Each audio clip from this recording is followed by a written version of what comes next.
Et avec votre esprit, Évangile de Jésus-Christ selon saint Matthieu. gloire à toi, Seigneur.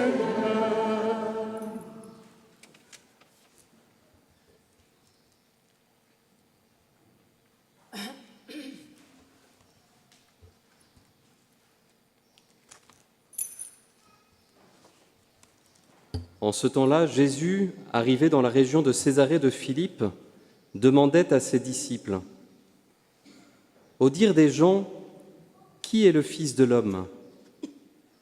Ils répondirent : « Pour les uns, Jean le Baptiste, pour d'autres, Élie, pour d'autres encore, Jérémie ou l'un des prophètes. » Jésus leur demanda : « Et vous, que dites-vous ?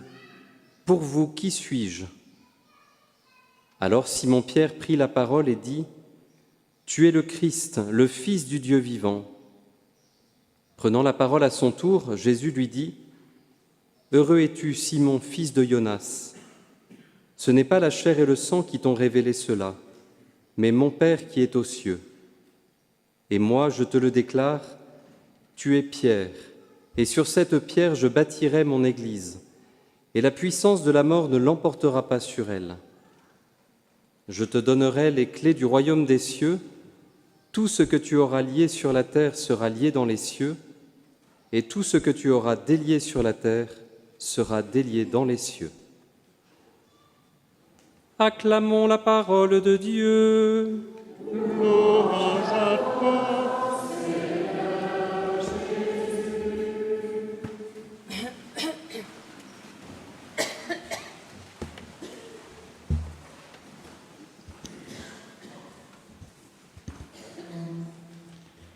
Alors que l'Église entière fête dans un même élan les apôtres Pierre et Paul, de nombreux diocèses se rassemblent aujourd'hui joyeusement pour l'ordination de nouveaux diacres, de nouveaux prêtres.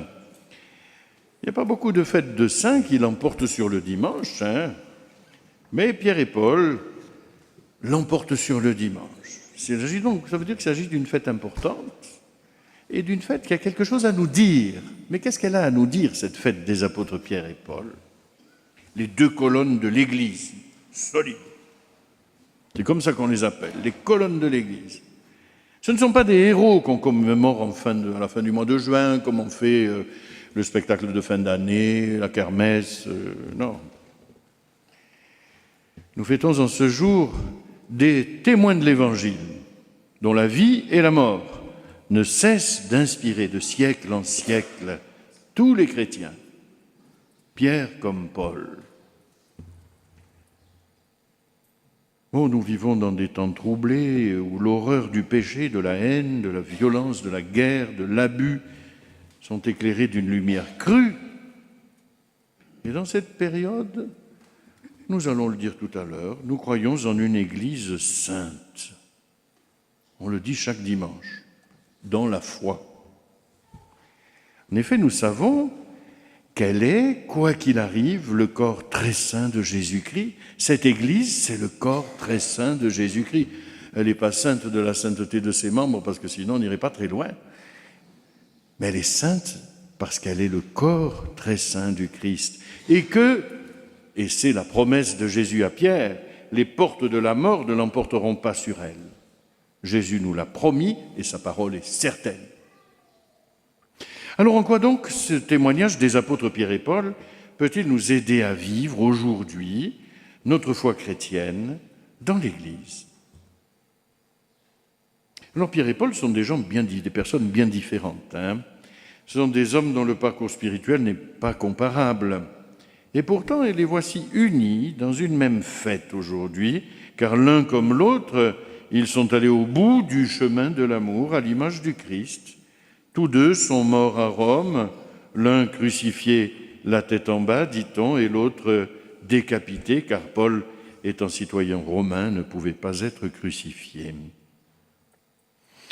Un vieil adage de l'Église dit que le sang des martyrs est une semence de chrétiens. Et si nous sommes ici aujourd'hui, c'est parce que ces hommes ont donné leur vie pour le Christ. Comme une semence, ils ont versé leur sang et nous avons poussé. Alors 3 mots me semblent marquer l'héritage que nous laissent Pierre et Paul et qui peuvent nous aider aujourd'hui. Le premier mot qui monte à ma prière en pensant à ces hommes, c'est la fermeté. Oui, ces hommes ont été fermes dans la foi, solides, inébranlables. Face à toute la contradiction, face à la persécution, quand on regarde la vie de Paul, c'est invraisemblable. Ils sont restés fermes jusqu'au bout. Nous qui sommes habitués à des demi-vérités toujours changeantes, à des opinions décousues, à des témoins corrompus, cette fermeté de Pierre et de Paul nous fait du bien. Nous sommes attachés au Christ, c'est clair, et on ne va pas faire tourner autour du pot, nous sommes des disciples de Jésus-Christ, et fermement attachés à lui. Ce n'est pas pour rien que Simon a été surnommé Pierre par Jésus. Nous pouvons nous appuyer sur sa foi. Sur cette pierre, je bâtirai mon église, dit Jésus. Il est un roc intangible.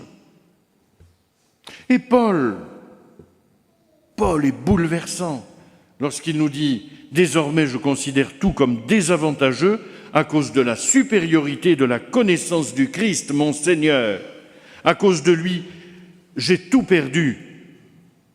Je considère tout comme déchet afin de gagner le Christ et d'être trouvé en lui. »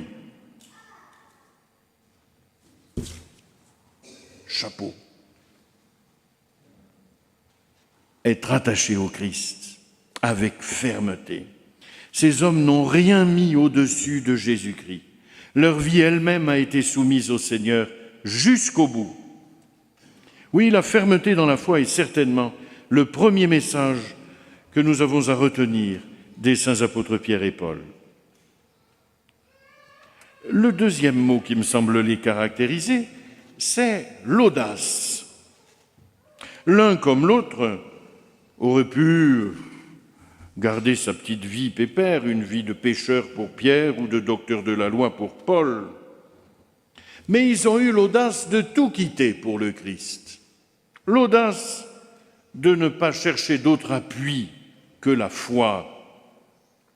Ils ont tout remis en cause, tous les choix de leur existence pour le Christ, avec enthousiasme. Nous vivons dans un monde qui clame sa liberté, qui s'auto-célèbre en permanence et qui pourtant normalise tout. Tout est soumis à des normes. On ne veut pas de normes, mais tout est normé, depuis la taille des œufs jusqu'aux choix moraux les plus fondamentaux et les plus sacrés. Pierre et Paul sont des hommes libres qui osent remettre en question le monde dans lequel ils évoluent. Ils ont de l'audace. Ils sont minoritaires, ils sont rien. Ils sont rien. 2 pauvres gars venus de Palestine ou d'Asie mineure.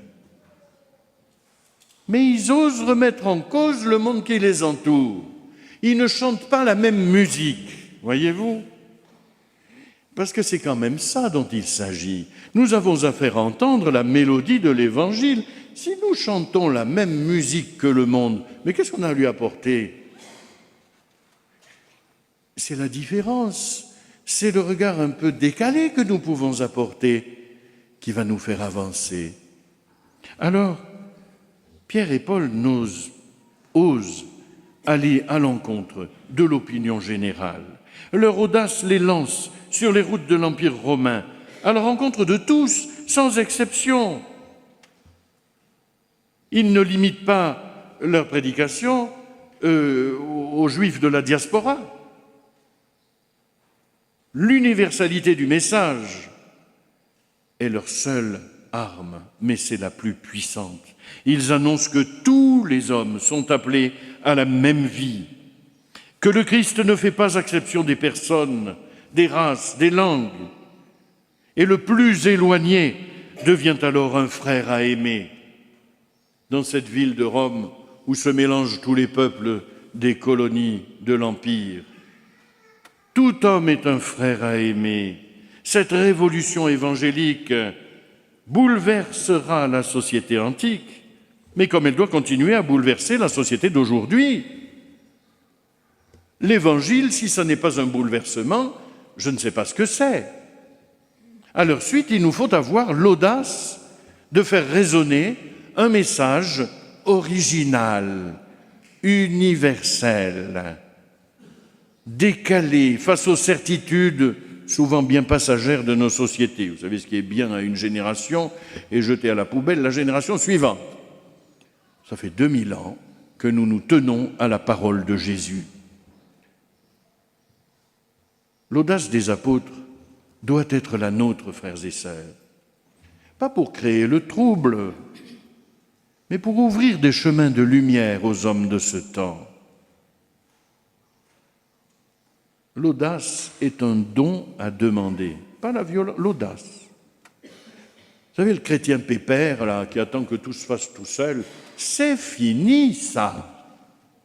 Hein, c'est fini. Quand j'étais jeune prêtre, je voyais des grands-parents me dire « Ah, mais nous, on pensait que la foi, nos petits-enfants, ça allait suivre comme ça, pardi, avec la rosée du matin. »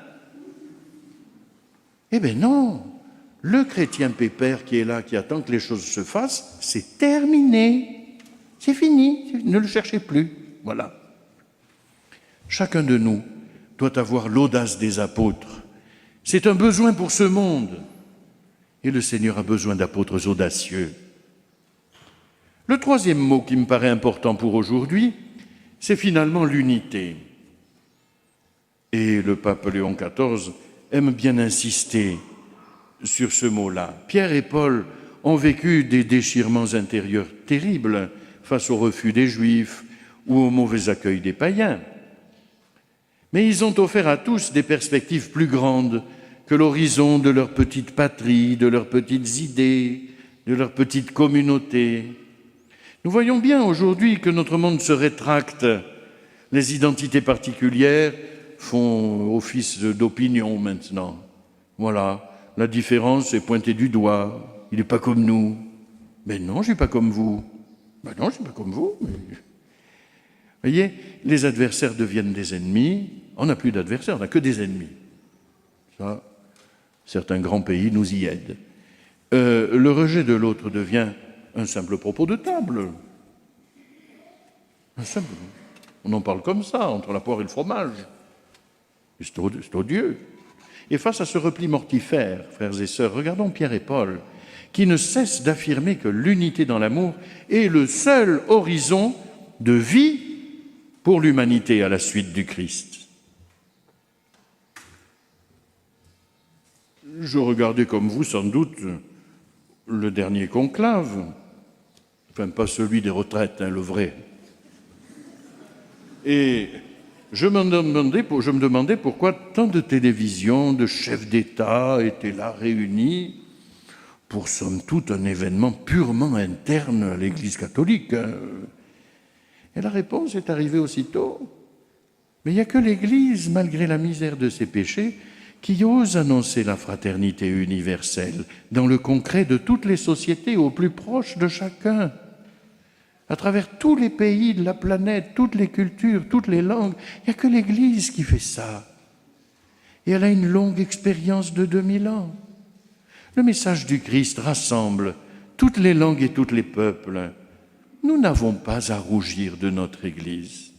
Oui, elle est faite de pécheurs, mais elle a une mission magnifique. Et le monde entier, tous les chefs d'État étaient là réunis. Pierre et Paul ont été fiers d'être disciples de Jésus. Et ils ont été fiers jusqu'au bout, jusqu'au don de leur vie. De qui ou de quoi aurions-nous honte? De quoi avons-nous à nous cacher? Non, l'Évangile est à porter sur le lampadaire, nous dit Jésus, pour éclairer toute la maison. Fermeté, audace, unité. Voilà les chemins que Pierre et Paul nous invitent donc à emprunter dans la joie de la résurrection et la force de l'Esprit Saint. Alors ici même au cœur des Alpes, Regardons Benoîte Rancurel. Benoîte, c'est toujours celle qui nous accueille ici, qui nous reçoit. Elle a su être ferme pour l'Évangile face à toutes les contradictions et elle en a rencontré. Benoîte a travaillé. Elle a été ferme, elle a été audacieuse dans son témoignage face aux doutes, face au dénigrement de ses adversaires. Elle a été audacieuse. Et elle a travaillé sans cesse à l'unité, qu'elle soit intérieure ou fraternelle, en luttant par son engagement, par sa prière. Fermeté, audace, unité. À la suite de Pierre et de Paul, de Benoît et de tant de témoins, mettons-nous en route. Alors, à pied, à moto, comme vous voulez, suivons-les sur ces chemins de l'Évangile.